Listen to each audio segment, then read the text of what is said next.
Hey guys, Mickey14 here, and welcome to another snapshot video. This is 21w43a, and this snapshot brings us smoother transitions from the old world generation to the new world generation as shown here. Here's a snapshot from the blender. In this snapshot, world generation around the edges of an old world will now be adjusted for a smoother transition. Now, this is the first iteration. So this will be improved over the next few snapshots, and you can try it out, but be sure that you have a backup of your world. So backup it first if you want to see the transition between the different world generations. Backup it first before you run it to the snapshot. Now, I will not go in game because I don't have... Well, I can find like some old worlds, but I don't think I can find like right now.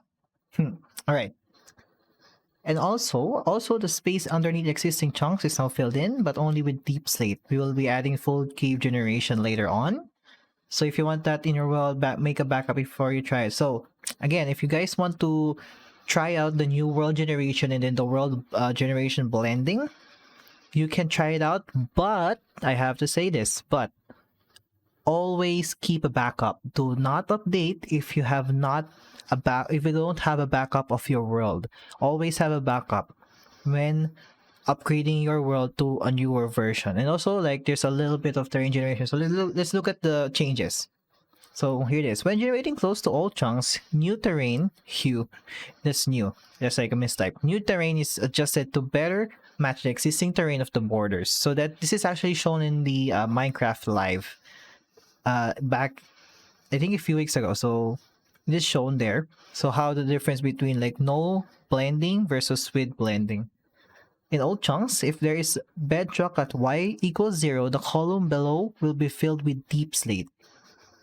So this will be basically there will be just pure deep slate below. So worlds upgraded in this snapshot will permanently have this deep slate. So if you want new caves under height 0 later, make sure to keep a backup. Again, do not upgrade if you don't want just deep slate below your world.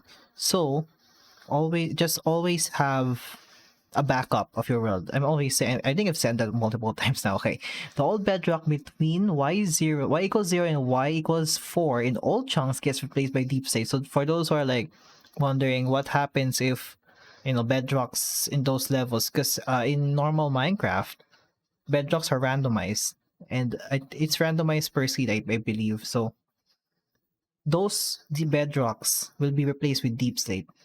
So for those who are like who has mines before, there might be some diamonds, some ores hidden inside those bedrocks that will be turned into deep slate. So that's gonna be nice.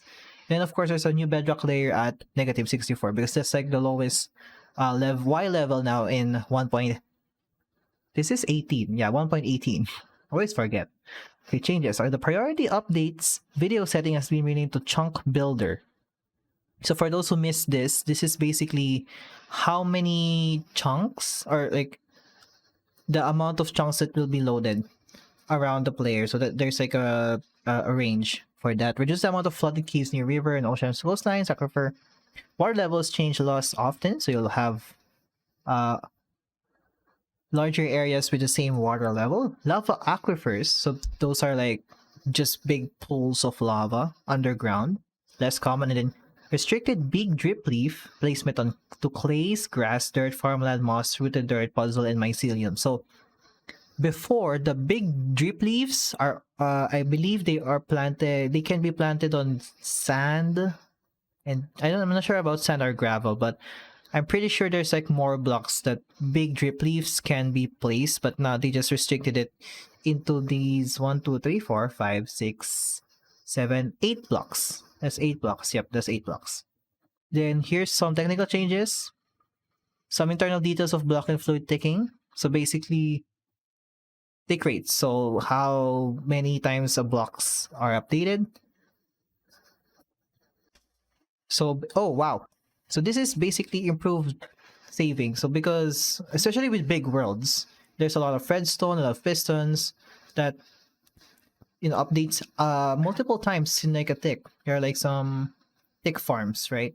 So this change might improve save times. So that's not speed, save times. And also chunk format has been updated because of course each chunk is now bigger. And these are some of that. And then there's some bug fixes.